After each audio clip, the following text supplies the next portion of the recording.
kenapa kita harus ke Bitcoin gitu loh? Ya, kalau kita bicara kenapa harus ke Bitcoin, karena kita sudah masuk di mana masa ketidakstabilan ekonomi. Pertama dulu orang tuh transaksi pakai perak dulu. Pakai perak, makanya di Cina dulu pakai perak kan. Lebih dihargai daripada emas, masa perak. Tapi kemudian orang mulai masuk ke masa emas. Kenapa? Karena perak ternyata supply-nya ketemu, baru harganya jatuh kan. Kemudian masuk ke fase emas. Fase emas, kemudian orang mulai transaksi pakai emas. Per ounce, per tel. Kalau di Cina itu per tel kan. Tel itu, mana ada transaksi per gram dulu.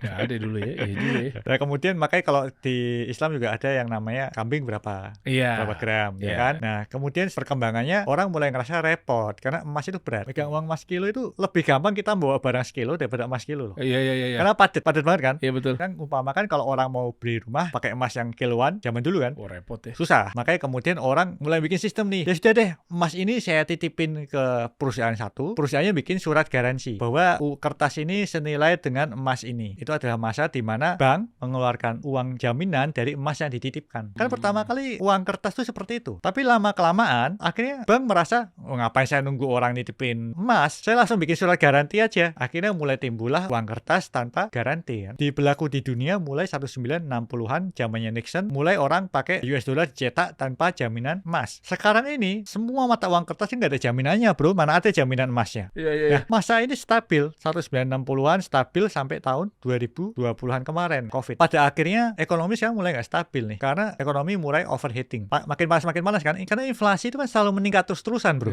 Bukannya melambat, malah mempercepat, malah makin cepat. Bahkan kita nggak bicara Indonesia lah, kita bicara di US pun orang merasa uang kertas US itu makin nggak bernilai. Kalau pada saat ketidakstabilan seperti ini, ya ini adalah masa di mana orang akan mencari aset yang bisa lebih dipercaya. Pilihannya nggak banyak kok. Saat ini pilihannya nggak banyak. Kenapa? Karena aset yang bisa dipercaya itu adalah aset yang nggak terhubung dengan ekonomi yang ada. Paham. Pilihannya cuma emas, Bitcoin. Apalagi coba?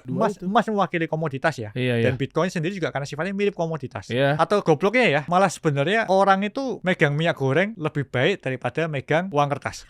Ini statement Anda berbahaya sekali. Oh iya? Bener ya? Kenapa? Karena harga minyak goreng akan terus naik.